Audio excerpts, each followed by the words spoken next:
News of the people, by the people, for the people.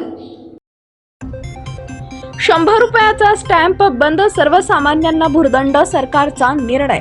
सरकारी दस्तऐवज असो किंवा साधी नोटरी करायची असो, बँकेतून कर्ज घ्यायचे असो, सर्वसाधारणपणे नागरिकांना किमान 100 रुपयांच्या स्टॅम्प पेपरवरून दस्तऐवज तयार करता येतो।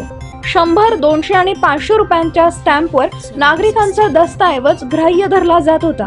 मात्र यापुढे 100 आणि 200 रुपयांचे स्टॅम्प पेपर इतिहास जमा होणार आहे, कारण आता किमान 500 रुपयाच्या स्टॅम्पवरच खरेदी, नोटरी, हक्क किंवा प्रतिज्ञापत्र दिलं जाणार आहे।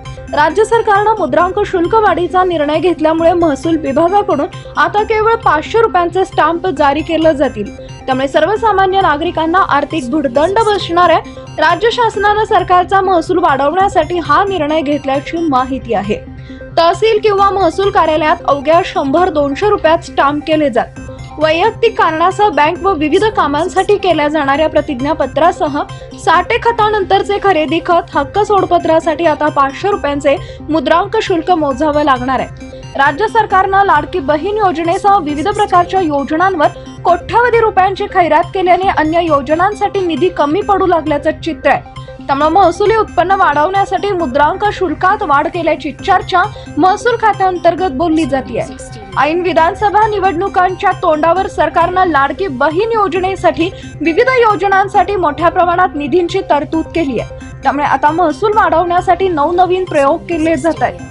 प्रतिज्ञापत्र, हक्क सोडपत्र, साठे खत केल्यानंतर पुन्हा खरेदी खत करताना ते 100 रुपयांच्या मुद्रांक शुल्कवर केले जात होते।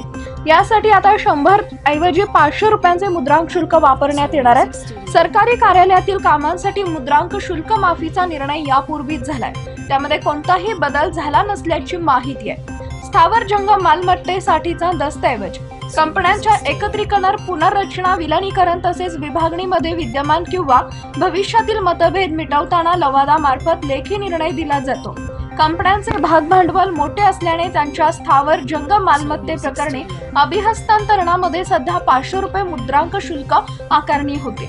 वाढीसाठी 500 रुपयांवरून चल व अचल मालमत्तेच्या बाजार मूल्याप्रमाणे दर बदलले जातात। मात्र सर्वसामान्य नागरिकांना 100 आणि 200 रुपयांच्या स्टॅम्प पेपरवर त्यांचे दस्तऐवज तयार करता येत होते। आता त्यासाठी किमान 500 रुपयांच्या स्टॅम्प पेपरवर दस्तऐवज बनवावे लागणार आहेत। पीपल न्यूज पाहण्यासाठी चॅनलला सबस्क्राईब करा व बेल आयकॉनला प्रेस करा।